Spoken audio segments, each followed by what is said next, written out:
And the entire deck says, if you don't answer this, you lose the game. Right. You have to have an answer for one of those powerhouse 3-drops, or you're just going to be taking way too much damage. For which the Even Warlock pretty much only has Spellstone, or dominating the board before turn 3.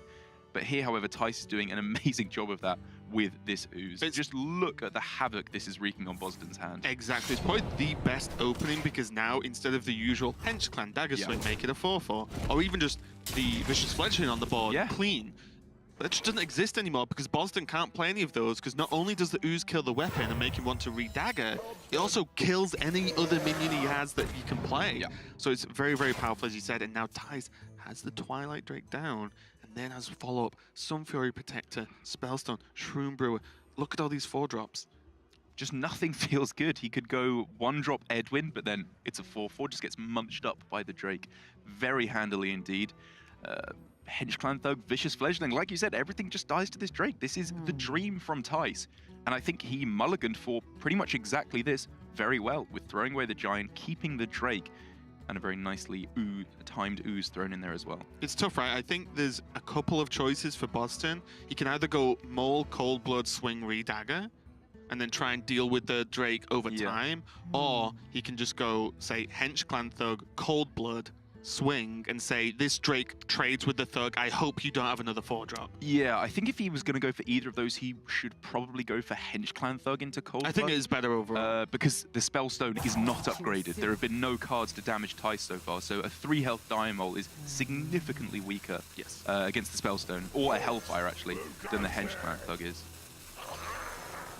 Okay, so he's going to instead play both minions, create a 4/4, and with the Dagger Swing right now, it says, okay, this Twilight Drake is probably going to die. The scary part here is that we can see the Shroom Brewer, so trade Shroom Brewer is devastating, which was, yes, we can see that the Shroom Brewer is there, but that's why I sort of was considering just throwing the Cold Blood on there and just say, look, if this trade happens, your Twilight Drake is dead, and at least it's a clean kill. Yeah, there were fewer punishes, I suppose, for the Cold Blood play, but the punishes that did come down for the Cold Blood play, I think, were more dramatic. That would have really hurt Bozzzton. Like, if he didn't have this Diamol in play and he'd been hit with a Spellbreaker, say, that would have massively punished him.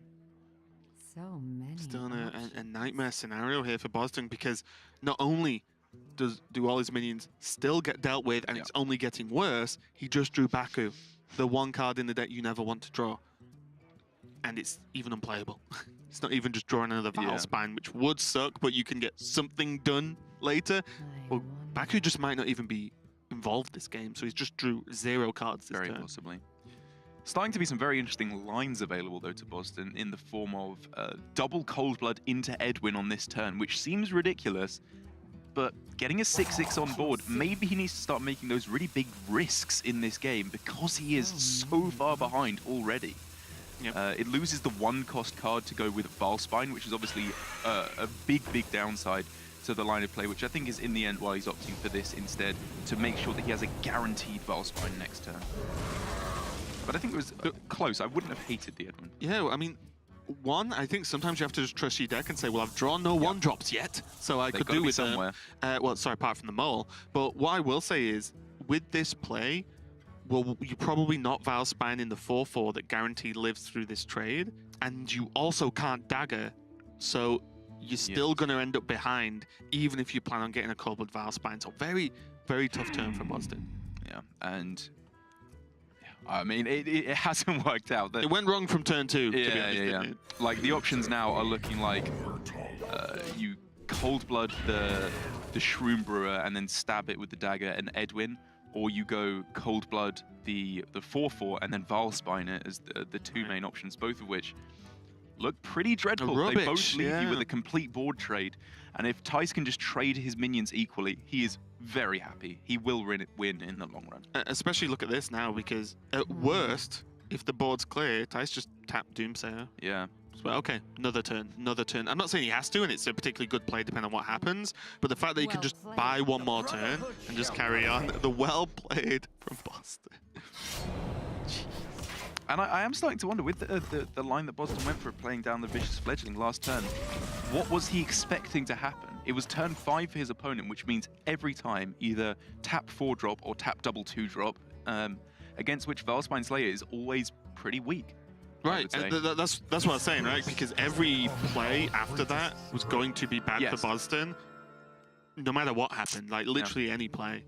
And I mean, obviously, in the world that we live in, Spellbreaker could have very handily dealt with the 6-6 Edwin, but I'm saying from Bozzzton's perspective, he really has to just start making those risky plays if he wants to pull it back, because he's losing this game. I will say the play he just did with Van Cleef seems very unintuitive and difficult to make, but it was pretty good actually, because over the course of Van Cleef plus 2 dagger swings, he kills the 2 4/4s. But now there's again, and then next turn there's going to be something else, and then the turn after, you know, Thijs is always 1 minion ahead, and when his minions are generally just bigger than Bozzdon's, that's when you know you're in trouble. Yeah, and when Thijs starts ignoring the minions and going face, that's when Bozzzton really needs to know to be afraid. Can get onto the board now, though, and actually win board. If he actually just goes cold blood onto the Cleave, cold blood Valspine. Trade, and then Valspine. And that, you know, it doesn't look like a lot, but it's way better than anything else that's gone on this game. That's true, actually. I can understand Thijs's thinking of going for the face there, because it lowers the chance of Myra's unstable element out, because the only chance he's thinking for Bozzzton to win this game is probably Myra's unstable element, and if they are a low health total, you can usually just kill them because they have the fatigue and you have Hellfire and stuff like that. But it hasn't worked out fantastically for Thijs. For the first time this game, board control is not his. Oh no, wait, he has Mountain Giant Sun Fury. That's an interesting choice though, because I would almost go down to the line of, well, if I just trade away every single minion he ever plays, what's he going to do? And if Myra's cast on, say, this turn, well, then you just Doomsayer. And it's, well, you can't play, you know, most of the time, you can't play stuff into a Doomsayer when you've just done a Myra's turn. I think I can understand from Thijs that it's more likely that he dies to Myra's into a crazy combination of cards than it is to losing board control, because he just has so many tools. Like, even in this quote-unquote worst-case scenario, oh, does he just have a one-off lethal? Okay, well, he can still just clear the board so easily. Hellfire, Spellstone, he's never losing. Well, I actually think you could just Bone Mare, attack, and then just Hellfire next turn. Done. Whatever. Because there's no way for Rogue to heal. Actually, double Cold Blood's come down, so I was going to say if, like, Bozzzton just ripped Myra's off the top and went, like, double Cold Blood, double Deckhand or something stupid like that, I think even then there was nothing, but whatever. It doesn't matter how you take the victory. You are never losing this game as Thijs. Bozzzton knows it's over. And, I mean, I think I mostly liked what Thijs was going for there. It was a pretty easy game for him, to be perfectly honest. He just got the cards he needed. Bozzzton, though, I'd be very interested to hear a odd rogue aficionado, their perspective on that game. So every ladder player? Yes, exactly. Everyone ever. Because it was an interesting game, I thought. There were multiple different lines, all of which felt terrible. And the games where you don't get anything you need, those are often the most interesting games of Hearthstone, because your deck doesn't do what it's supposed to.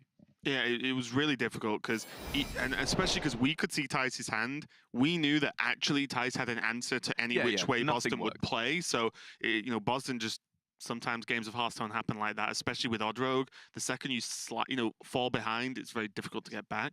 I will say, you know, if you drew one of 2 Tar Creepers that game instead of any of the other cards, things could happen, because Tar Creeper does enough defense with 5 health that you can maybe hold something behind and try and make a push. But it's going to be it for game number 1, and a rough start it was for Bozzzton as well. Is he going to be able to fight back versus Thijs? Find out after this. Welcome to Rastakhan's Rumble, Hearthstone's newest expansion, including 135 new cards. Hosted by the God King Rastakhan, the Rumble is a gladiatorial celebration of all things troll, where 9 teams, 1 for each Hearthstone class, have converged on Gurabashi Arena to fight for glory. Each team is dedicated to Aloha, primal gods of prodigious power, who fight in the arena with amazing, game-changing abilities. The Loa empower their team with spirits, rare minions that bolster their team's strengths with potent passive effects and gain stealth for the first turn.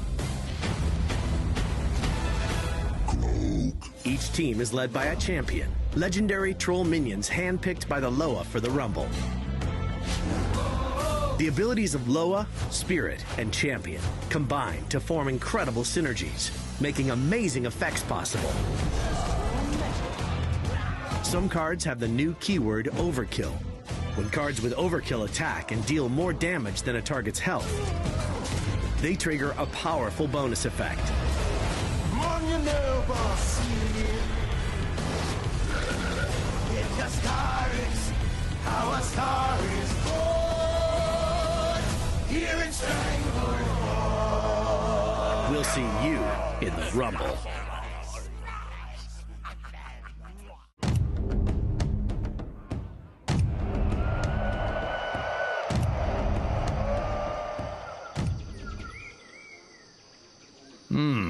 Tickets sold out days ago.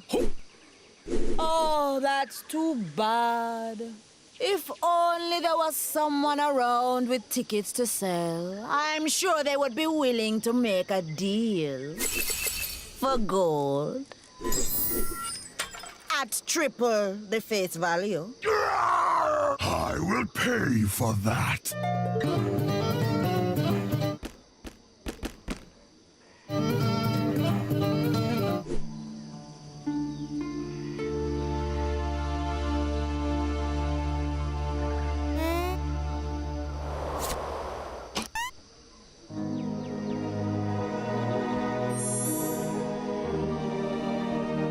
Justice.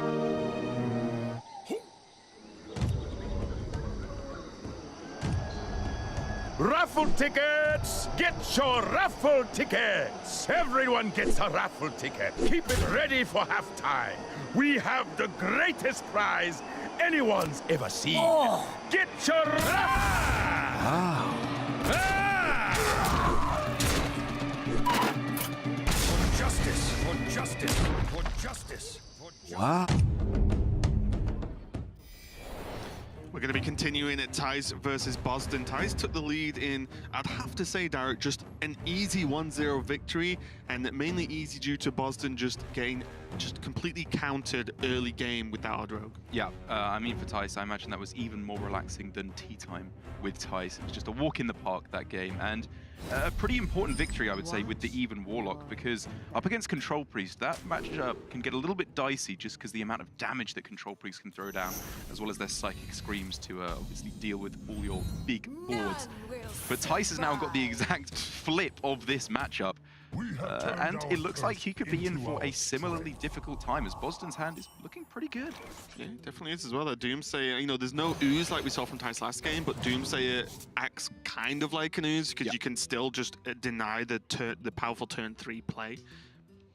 But yeah, I was going to just slightly talk about Bozzzton's lineup being decent versus OTK Paladin. Like, you know, you can get the job done there against Thijs. It is one different deck. Yes. But we'll talk about that later. Whereas now Bozzzton's just going to get the work done straight away versus Thijs. And Thijs is here. I think his real main decision is, after what happened last game, he's thinking, after I equip my dagger, do I hit face? Do I just get one charge guaranteed, even though I'm not attacking with the Hench Clan? I'm not buffing the Hench Clan Thug with both charges just because of Ooze.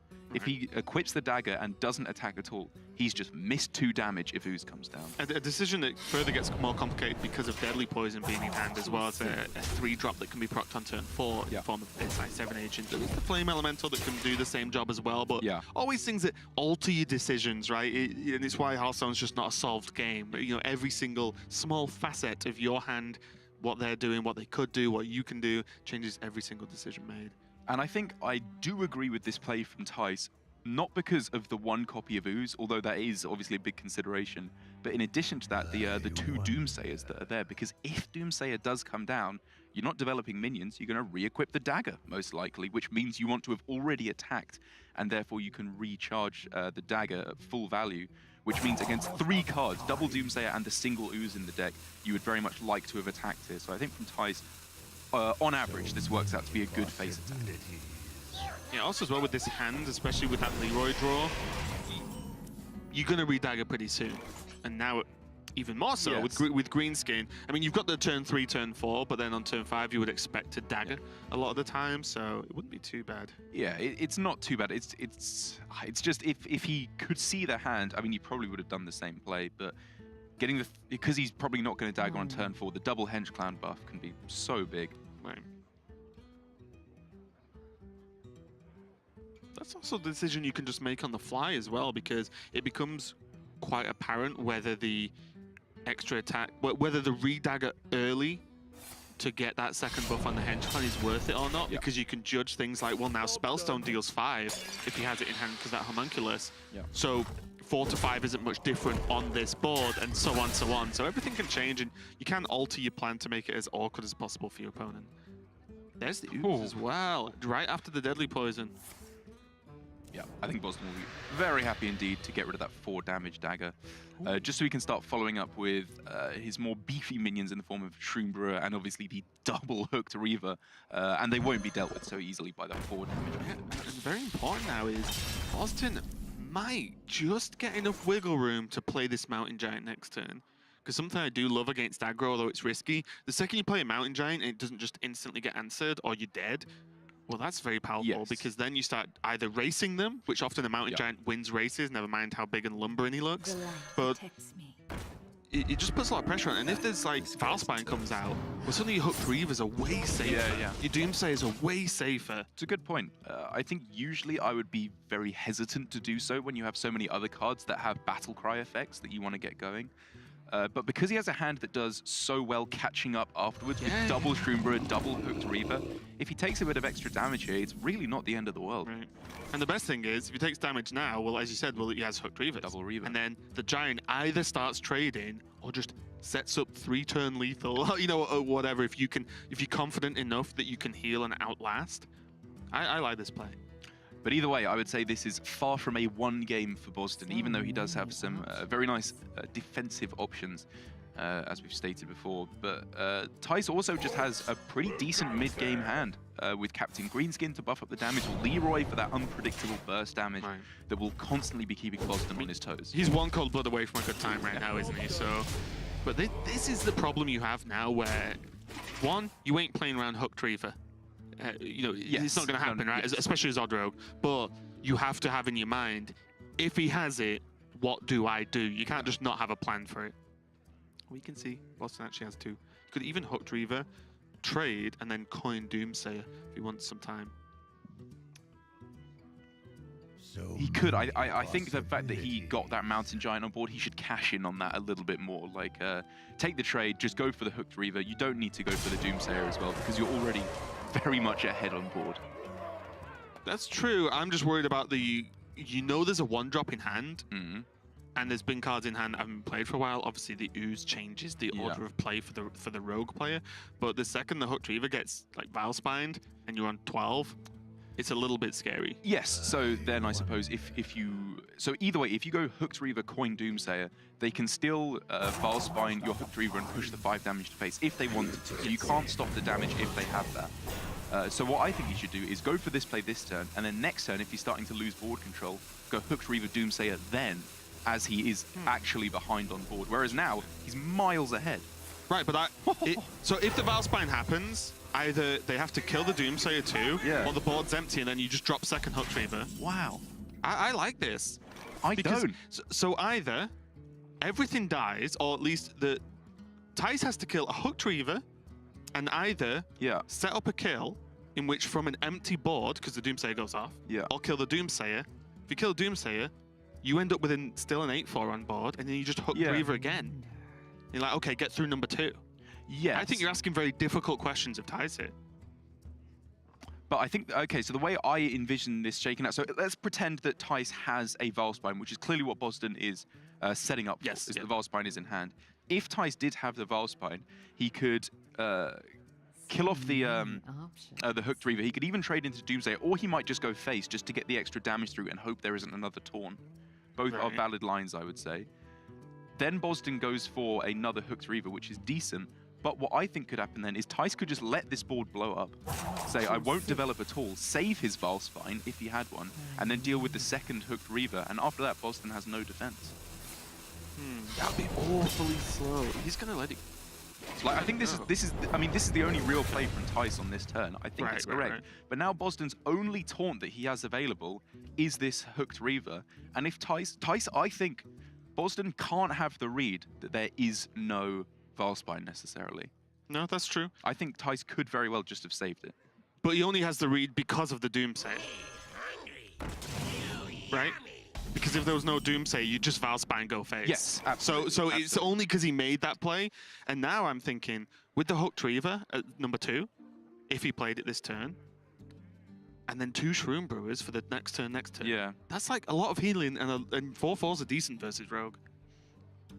We'll agree to disagree on this one. Yes, right? That's absolutely I fine. am definitely still not swayed. It's super interesting though, and I'm glad Yeah, we're yeah, getting to see some cool lines like this. And also as well, brave for the Bozzzton playing the Geist instead of a Taunt to remove Cold Bloods Yeah. is very feels weird, but Yeah, is yeah. also kind of correct because now it's there's smart. no Cold Bloods. Yeah, it would have to be exactly Leroy double deckhand, I think, for there to be any chance Yeah. of lethal on this turn, which you don't play around that.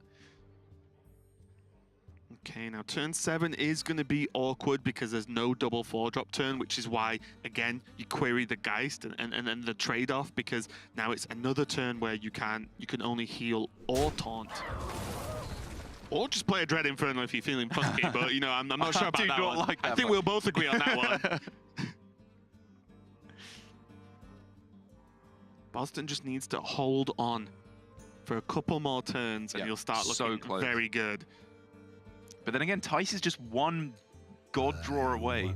Well, not even that unlikely. He's just one decent draw away from really swinging this back in his favor. If he gets Valspine, Myra's. Going into turn 8 as well, because the deck runs so many 3-drops, suddenly there are no draws you can draw that wouldn't activate a Valspine. Yes. Apart from, obviously Baku, sure. But, everything else, you've got so many 3-drops that, I can Valspine no matter what. And this is just a problem now for Tice. I'm genuinely wondering, with that as the second Hooked Reaver, and you've already seen a Homunculus, do you ever just Leroy? Oh, I think he's very much considering Because that's Leroy. 6 damage just on a dagger to go face. He's only on 9, and you can Leroy and Hench Clan Thug. Yeah. I think it's the only real play, and then just pray there's nothing like a Lich King, Shroom Sun Fury Protector as well. You just need to hope that somehow the damage can get there. But the actual burst damage from Tice is incredibly low now, with Leroy After gone, Leroy gone, Cold yeah. Blood's gone as well. It's just deckhands, right? Deckhands SIs. Yes, Deckhand's SI. And Deadly Poison, I suppose, as well. He has already used 1, though, right? Yes.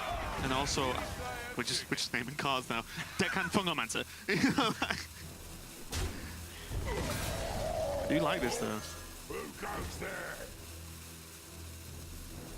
Because you've seen so many taunts that you've just got to hope it's just enough.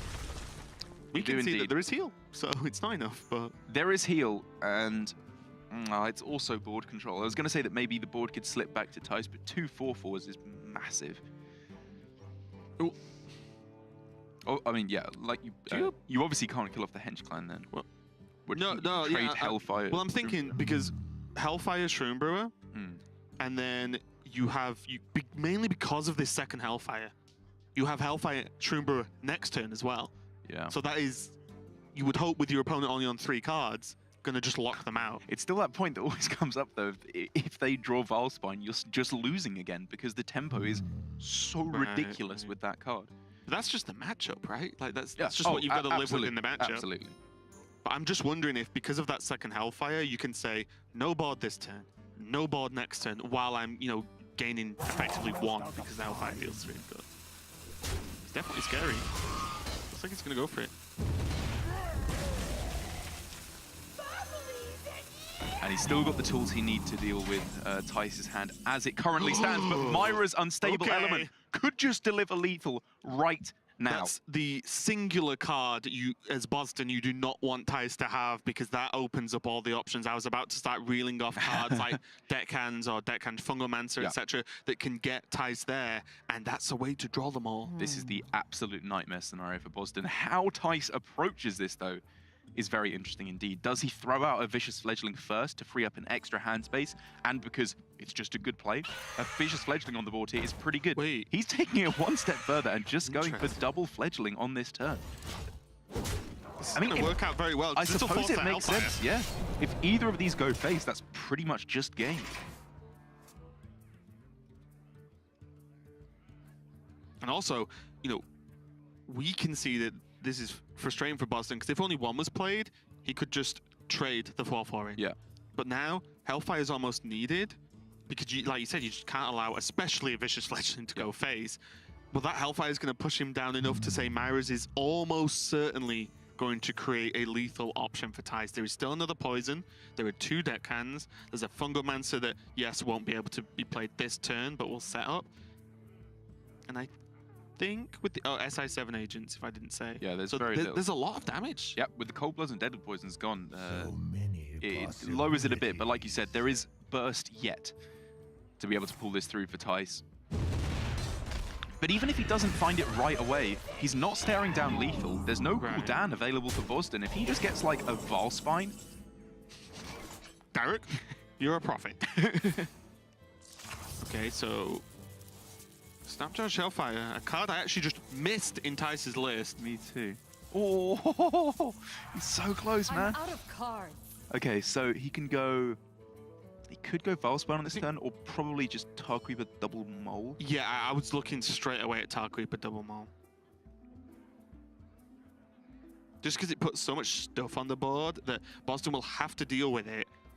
And it means you're much more likely to hit a Fungal Monster on 2 minions. Yeah, and even if you don't hit a Fungomancer on 2 minions, well, Boston's pretty much used all his healing. Yes.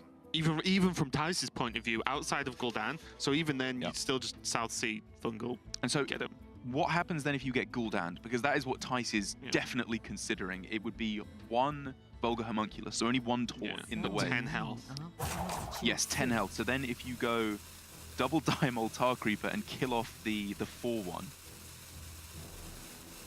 So is it actually better to go face? Because if they Gul'dan, he has to double trade into a Tar Creeper. So why kill one? Well, but if you kill one off, then the Tar Creeper survives, right? Whereas it wouldn't the other way, because he could trade both of them in. Well, he misses 2 damage and the Tar Creeper only does 1. Yeah, I guess you are maybe not getting 1 damage. But that's like, if it's exactly Gul'dan, then I suppose it's better. But it might not be Gul'dan. Yeah. There are other lines that could come up. If Thijs was literally playing around Gul'dan, is what I was meaning. And that Black Knight, not the most common pick in even Warlock, but getting some work done. And man, that pick up a Spellstone. Bozzzton is going to be hesitant to play it, but I think he realizes he's just got to do it. Yeah, it is. Fungomancer's too scary. So huge. Fungomancer's way too scary. This is just going to have to be trade, draw Gul'dan next turn, Bozzzton. And it's still not 100% over for Bozzzton, or for Thijs, sorry, even though this board can be completely cleared off because, he's 2 damage off lethal with Deckhand Fungalmancer. But he's not dead. He can still just win back the board. He can just go Tar Creeper Valspine on this turn, whatever, kill off one of the minions, get a bit of chip damage through to face, and win next turn, because he clearly doesn't expect a cooldown from Bozzzton. It's definitely scary, though, because this fatigue is stacking up. Oh, yes. He just took 1. He's going to take 2 next turn. I think it's 1 more turn is really all he's got, realistically. This turn, and then he might survive to the next one. Is Snapjaw ever worth? So many options. If you say Snapjaw Tar Creeper to just say you don't get to hit me in the face? I think I want to play Fungal on this turn. Sorry, Valspine on this turn. Okay. Just remove. Yeah. And 4 health is a decent amount. To likely to live, I mean. For sure. This is close. Real close. And Thijs clearly doesn't know, like, he could go for Tar Creeper, Valspine, Deckhand on this turn to get the damage through to base, but he's wondering, do I just save that for Fungalmancer? Which I think is probably the way to go about it, just to get the guarantee. I think so, because I'm wondering, does that make Defiles weird then, yes, or doable, should I say, rather than weird? All on Bozzzton with this draw. Sun Fury Protector is a very spicy draw. We could see Dread Infernal trade, maybe, into the Tar Creeper, or would you just leave it there? I'm wondering whether he ever would So many Spellbreaker. possibilities. I mean, maybe he thinks he has to tap. I was literally just find going, something do you else, ever yeah. tap? Yeah, I was thinking that. Oof. Both players just trying to do just enough to live till the next turn. And go for Dread Inferno. It's the biggest body, and he's just seen a Valspine on the board. So that's Valspine number 1. We can see there is in fact Valspine number 2 in hand as well. So if he doesn't trade, he knows that he is 1 damage off dying, as it's currently represented, because Dagger takes out... taunt up the other one as well. So he knows he's surviving on board very handily. We can clearly see, however, There's, I think, a little bit too much coming through for him to be able to survive. Yep, if I'm doing quick Raven Mass, that looks like game to me. That does look like game. In an incredibly close series, and if Thijs hadn't picked up that Myra's unstable element, who knows, maybe it would have just slipped into Bozzzton's favor. Right, I mean, if Bozzzton survived this long and has just died now through this taunt because of the second Val Spine off Myra's as well, then that was close enough to tell you that without Myra's unstable element, this game would probably have gone Bozzzton's way.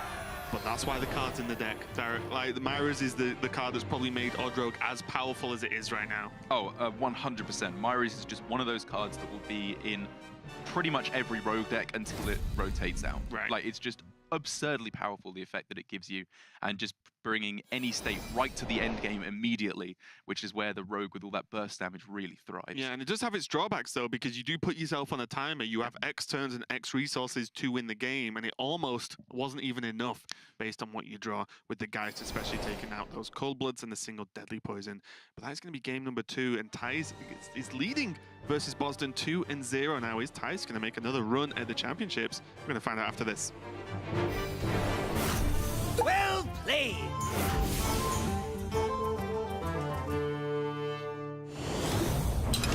In this video, we're going to take a look at one of the most memorable moments from the 2018 Hearthstone Championship Tour in Germany. We'll follow the face-off between two of Hearthstone's hottest pros, Psycho and Casey. By analyzing one of their matches, hopefully you'll pick up a few tips to get ready to compete in a Hearthstone Championship Tour stop of your own. Let's jump right into Game 4 of the group stage match between Casey's signature Miracle Rogue up against Psycho's tried and true Malygos Druid. We'll pick things up on turn 6, and yeah, it's really turn 6. Psycho already has 10 mana thanks to 2 Nourishes, and he's holding double Ultimate Infestation in hand. But Casey has an enormous lead on the board, so if Psycho uses Ultimate Infestation on any of the 4 attack minions, he's going to go up to 21 total life. And Casey's only going to have 20 damage showing on the board, including his dagger. So surely, Psycho's just going to play the Ultimate Infestation to draw more cards and hopefully find a way to deal with Casey's board on the following turn. Right? Well, not quite. Psycho's abilities are truly being tested here. Most players would pull the trigger on Ultimate Infestation, hoping that their opponent doesn't have Shiv or Eviscerate. But Psycho spots a different line, playing Spreading Plague and Branching Paths for +2 attack? What? But Psycho knows that it's foolish to hope for no damage in hand against a Miracle Rogue with 4 cards. He needs to set up for a big swipe to clear the board. Spreading Plague plus Branching Paths guarantees Casey's minions will be at 1 health after trading, and as an additional benefit, Branching Paths protect Psycho's minions from a worst case scenario Mossy Horror, which Casey actually does have in hand. Psycho plays to this narrow out and gets rewarded with a top-decked swipe. Now, he can full clear the board with a single spell, and lock out the game from an almost unwinnable situation. In Hearthstone, you don't just play with the cards in your hand, you're also playing with the cards in your deck. Even though Ultimate Infestation was extremely tempting with the information Psycho had, he correctly foresaw the better line of setting up a full clear with Spreading Plague into a top deck swipe, swinging the match as a result. Congratulations to both pros for such awesome Hearthstone and showcasing the high level skills required of HCT competitors. Thanks for watching, everyone. If you enjoyed this video, brought to you by the coaches at GamerSensei, please visit playhearthstone.com/esports for more of the Well Played series and all things Hearthstone esports. Well played!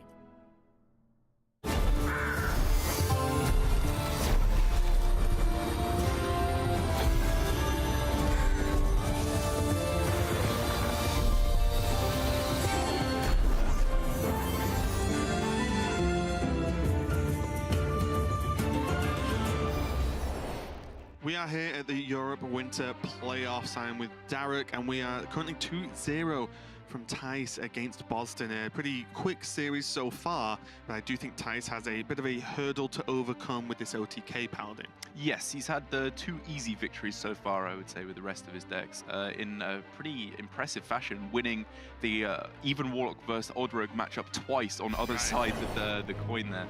As we are taking a look at some of the other matches that are going on here in round 6 of the Swiss today. As I said, this is Swiss, so there's tons of matches going on at the same time. We see Bunny Hopper versus Freddie B, Faeli versus Mari, and then Thunder Up and Casey, the player we were talking about earlier on in the opening of the show. So there's plenty of stuff going on. We'll check in with some of the matches later on to give you an update on how round 6 has gone, and then we'll be following up with round 7 and seeing who actually makes the cut into the top 8. Yeah, I am personally very excited to find out who is the winner out of Faeli and Maori, as the only 2 undefeated players going into round 6 of the Swiss. But here in this one, it's looking more and more like Thijs is going to be getting up to that 5-1 Swiss record, which is looking in a pretty good spot to be getting through to the top 8.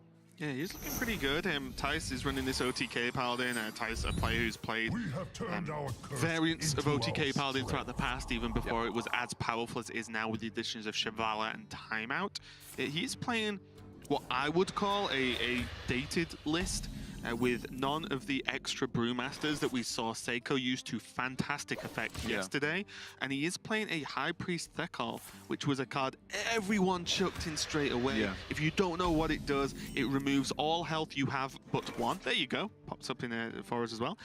And swaps that health for armor. And what that allows you to do as the Paladin is, you say you gain 29 armor if you use it on full health. You can then heal back up to 30 normal health, and you still have that 29 armor minus anything your opponent's done. So it allows to try and get out of range of, say, Control Priest combos, the Mind Blasts, and say Malyghost Druid, for example, some of the typical ones. But versus, you know, Even Lock, it's not likely you get that much power out of it, because the deck actually doesn't run that many healing tools. Yeah, it's pretty much just a 3-mana 3/4 in this matchup, which isn't the worst. You know, you are primarily, I think, trying to both turbo through to your combo, but even more than that, I would say, just lock down the board. Make some strong tempo plays, because, you know, the Even Warlock does have the likes of Spellbreaker, but if you can dodge that on your Spike Ridge Steed, on your Lanessa in particular, you can just get to a position where you're winning on board. We'll say Thijs does have the double Call to Arms, which is just the MVP in the deck overall. It just draws so many cards, it's kind of silly. But Bozzzton is making a strong push on the board with this Twilight Drake, and has decent follow-up as well. Even this Black Knight can get some work versus, say, a Lanessa, for example, later. But all Thijs wants to do is just draw a lot of cards. As we saw yesterday, there are times in which this Paladin deck can get aggressive, mainly through the use of Tarim.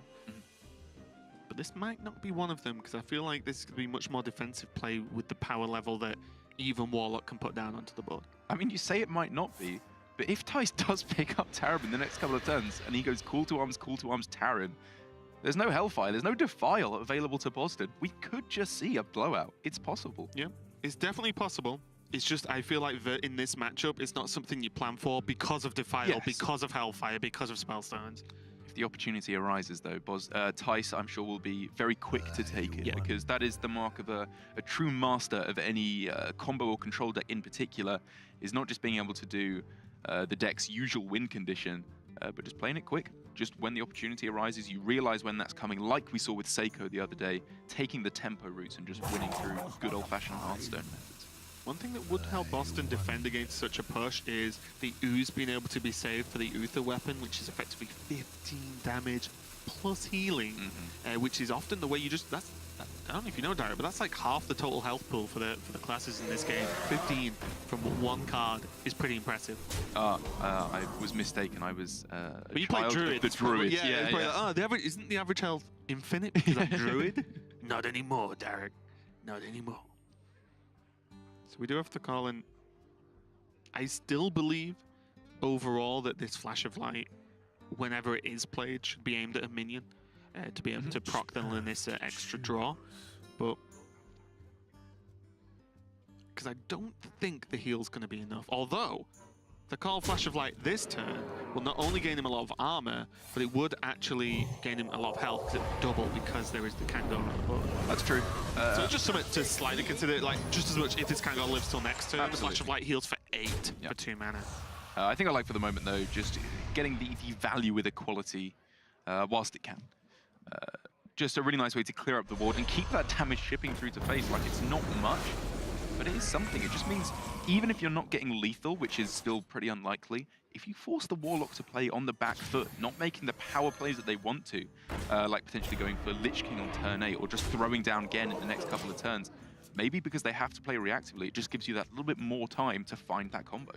And I think you see now from High Priest Call why people play it, because when it is played either on curve or early game, well, this is just a minion and damage that doesn't happen in most of these versions of OTK Paladin. But I think its fallback is when you draw it late game. It just doesn't. It's just a 3-mana, 3/4 late game in a combo deck. But it's getting the work done here for Thijs. So the Spellstone is Black Knight isn't even too terrible a shout. Yeah. I am looking at Black Knight on this turn because.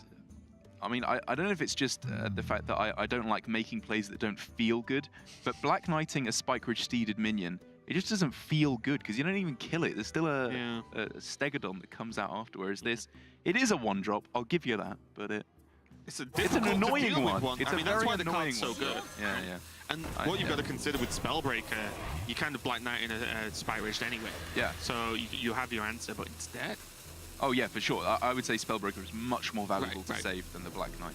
Bozzzton going for the taunt healing. And what do you think about this in terms of not double taunt? I didn't miss something there, did I? Where he had those 2 cards in hand, right? No, he played. Sorry, he didn't draw the Shroom Brewer then. Well, he played the. Sorry, he was at 10 cards, so he played the Sun Fury first, then tapped to see if he could get a better option. Right. It's very possible that it was a slight oversight. I don't even think it's that bad necessarily to taunt up the 6/5 and not the 4/4. Like it's, I would say people often automatically go for a double taunt option when it's not even best because you want to protect one of your minions. But I think he was thinking the potential of finding a better play is more valuable than getting the taunt on the Shroom Brewer. And Tyron wouldn't have actually added up that much extra damage because there's already 2-3 attack minions on the board. I think if these were smaller, you could be like, oh, well, trade these off. Speaking of extra damage, though, this Consecration being used not as an equal board clear with an equality, but just as damage coming through here for Thijs is very nice indeed. Just to, again, keep the even Warlock on the back foot. It's very unlikely that he will close out the game through damage through to face because Bozzzton still has Taunts, he has Spellstones, but it means he has to play them. He can't just play his power cards instead. Yeah, it's almost like Bozzzton is getting mana locked, right? He has more stuff to do than he can even do in a given turn, and that's a problem because he can't do anything particularly well. And this is exactly what Thijs' hand is telling him to do at the moment. He doesn't have Uther. He has obviously no idea that it will come anytime soon, even though he's drawn a lot of cards off of Call to Arms, or thinned his deck at least. It's saying go aggressive, close out the game as quick as you can, because even if you don't get there, the fact that he has to make such weird defensive plays means you have that time to find Uther as a backup plan. Right. Ooh. Okay. I will say, though, these Spellstones, it normally takes one good turn to stop this OTK Paladin push-in, right? And the Spellstone into the heal is a pretty good turn, especially because there's the second Spellstone and there's a Spellbreaker now. So even just Spellbreaker Giant might be good enough here. Oh, yeah. Yeah, a lot of decent options. The Spellbreaker Hooked Reaver, Spellbreaker Spellstone. I suppose you're not afraid of dying at 9 health on this turn, so maybe a more aggressive board control route like Also, as well, bear in mind, with the Homunculus and now a potential Hooked Reaver, the Gul'dan next turn looks more and more inviting. Yeah. So I think that sells me on the Hooked Reaver a little bit more now that it's been drawn because of that Gul'dan. And here we see Bozzzton taking a much more conservative route, it looks like, of not even going for the Spellbreaker, which now that you look at it, I suppose it makes sense. You already have a big taunt in the way, and you're not afraid of dying. And yeah. In the matchup as well, that's a good one.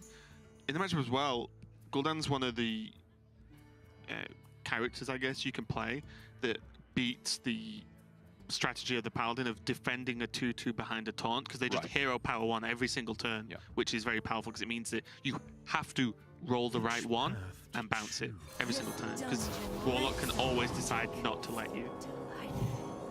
Thijs goes for, as I often see these days, a fairly mediocre Lanessa, just a couple of spells, the draw and the steed, but that's still perfectly fine. I think people would just play that 7-drop if it was available with those effects. 7 mana, 3/7 with Taunt, Death Rattle, Summon a 2/6, draw a card. Yeah, I would also play that card, yes. You have to do very little to make Lanessa good nowadays. I think it's really just the odd even divide between Spike Ridge Steed and Lanessa, and the fact that most people are playing odd or even Paladin that's keeping her from seeing too much play. Thank you, Hearthstone Games. That would be a nightmare. Yeah. So imagine, because you play like Bless the Kings and stuff as well in even, so then you just drop Lanessa if it was 8 mana, for example. Maybe they should buff her to 8 mana. Yeah. As now the amount of damage that can come through here is really starting to rack up. But now, Thijs is being asked a very grim question of, does he start bouncing Shivala? Well, he can Zola the Shivala, right? Which then it has Rush, so it takes out the Homunculus, and then he's got 10, 14, 18 damage. He just has lethal. He literally just has lethal. You know what? The paper on my desk from Thijs' deck list covered the True Silver Champions for me. But yeah, that is enough. And again, recognition of how to win certain games based on where you are. Great from Thijs, getting the win there. Bozzzton could never grab hold of it, and yes, Bozzzton, you do have to hold the L on this one. 3-0 in round number 6. Thijs takes a stunning victory, to be completely honest, and the deck I thought would struggle a little bit did well, but I will say the Thakal